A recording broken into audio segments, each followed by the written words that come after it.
দিয়ে আবার পুঁতে দিচ্ছি, আবার সামনের বছর আবার আলু হবে তাই।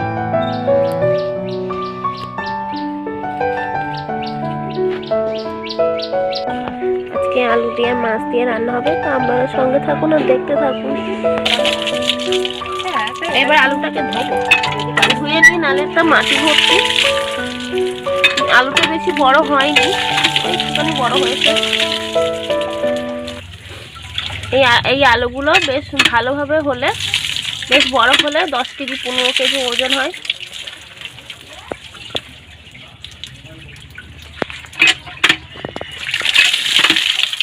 এবার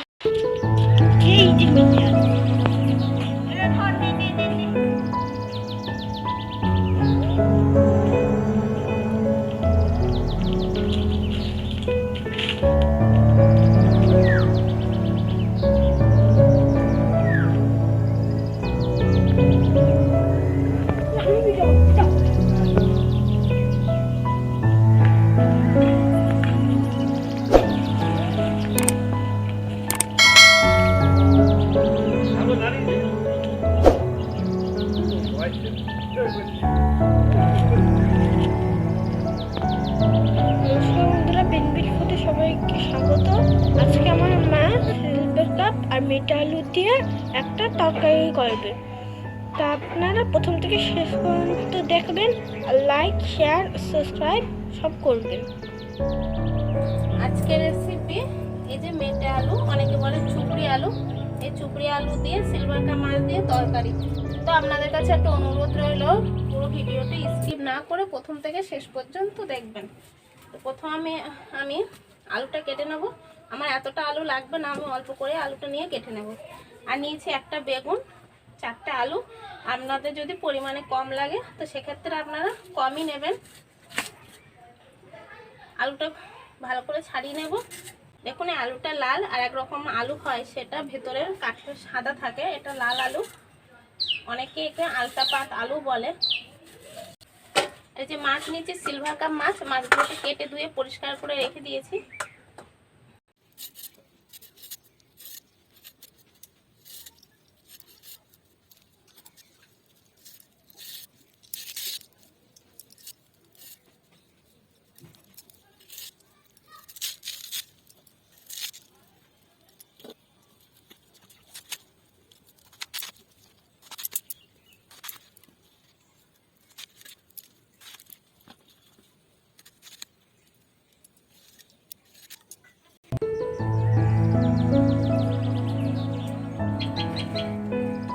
তরকারি কাটা হয়ে গেছে, এবার আমি উনুনটা জ্বালিয়ে নেব।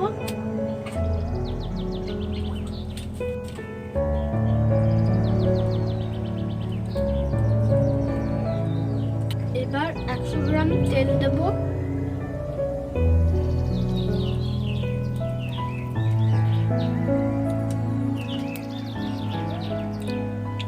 তেল গরম হয়ে গেছে, এটা বিউলির ডালের বড়ি। এই বড়িগুলো এবার ভেজে নেব।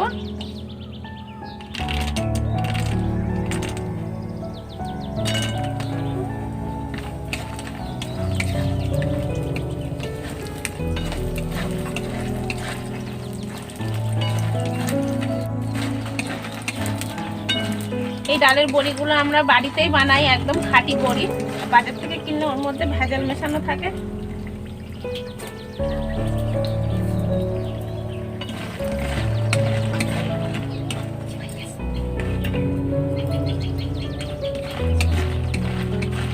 বড়িগুলো ভাজা হয়ে গেছে, তুলে নেব।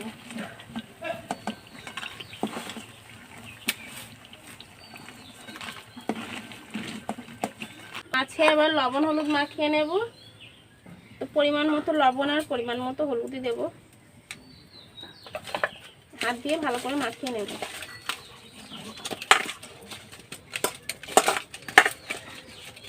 মাখানো হয়ে গেছে, মাছটা দিয়ে ভাজা করে নেব।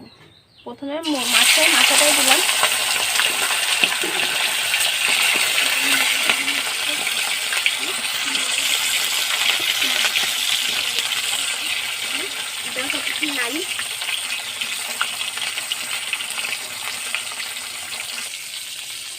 মাছের মোড়োটা ভাজা হয়ে গেছে, এবার তুলে নেব। আপনারা যখন মাছ ভাজবেন মাছের মাথাটাই আগে ভেজে নেবেন।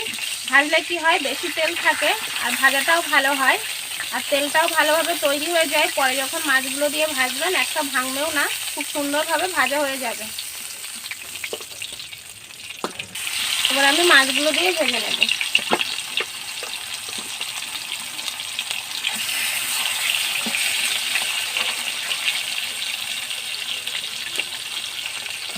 এদিকে আমার মাছটা ভাজা হচ্ছে, তারপরে আমি এখন একটু বাটনাটা বেটে নেব। মশলাটা করে নিই। এই 1 ইঞ্চি মতো আদা নিয়েছি, প্রথমে আদাটা বেটে নেব।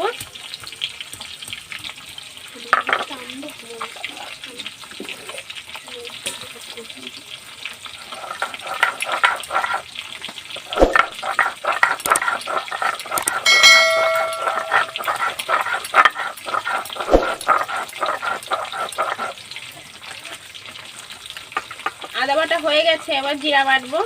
জিরা নিয়েছি 1 চামচ মতো।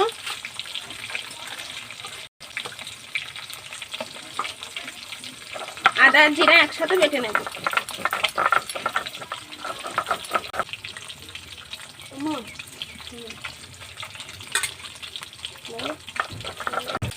মা বড়ি ভাজা করেছে, দেখি কেমন হয়েছে বড়িটা। খুব সুন্দর হয়েছে। 1 পিঠ ভাজা হয়ে গেছে, এবার আমি উল্টে অন্য পিঠটা ভেজে নেব।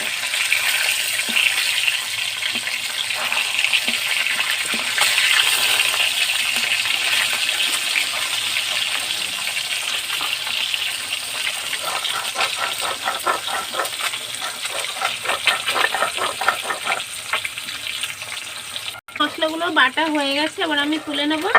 আপনারা যখন বাড়িতে কোনো রান্না করবেন তখন সবসময় চেষ্টা করবেন শিলনোড়াতে বাটতে। শিলনোড়াতে বাটলে কি মশলার স্বাদটাও ভালো আসে আর তরকারির স্বাদটাও খুব সুন্দর হয়। আমার বাড়িতে মিক্সি আছে, তো আমি মিক্সিটা ব্যবহার করি না, ওটা মশলা করলে বেশি ভালো লাগে না। মাছগুলো ভাজা হয়ে গেছে, তুলে নেব। এই করে আমি সব মাছগুলো ভাজা করে নেব।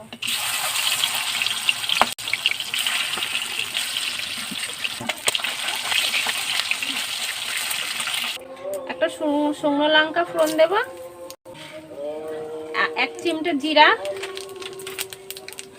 একটা তেজপাতা, এবার দেবো পেঁয়াজ।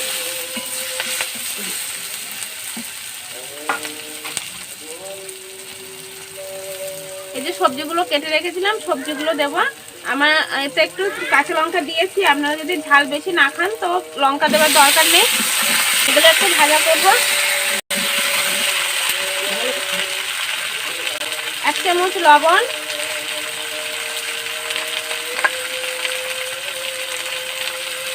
1 চামচ মতো হলুদ, একটু ভালো করে মিশিয়ে ভাজা করব।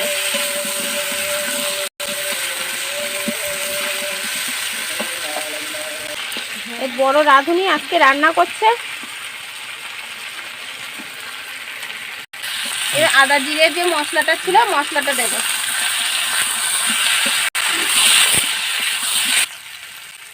এই সবজি ভাজার সময় 1 চামচ দিয়েছিলাম, এখন 1 চামচ দেব। 1 চামচ হলুদ দেব। আপনারা এই লবণ হলুদটা পরিমাণ মতো দেবেন।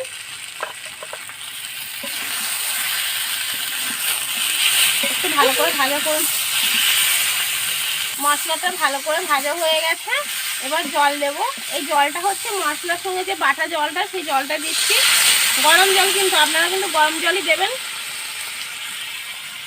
তরকারিটা ফুটে উঠেছে, এবার বড়িগুলো দিয়ে দেব। তরকারিটা ফুটে উঠছে, এবার একটা করে মাছ দেবো। হ্যালো,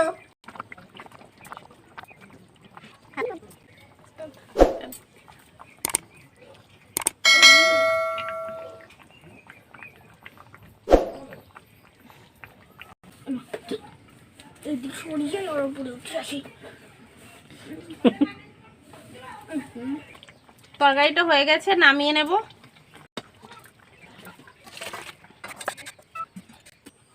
তরকারিটা হয়ে গেছে, এবার গরম গরম খেয়ে বলবো কেমন হয়েছে।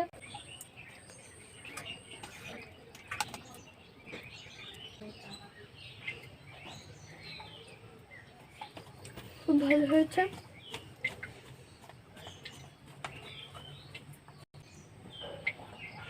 একটুখানি গরম আছে, প্রচন্ড গরম, ওই জন্য খাওয়াও যাচ্ছে না। একে এখন খাবি দিতে হচ্ছে, নালে একা নিজে নিজেই।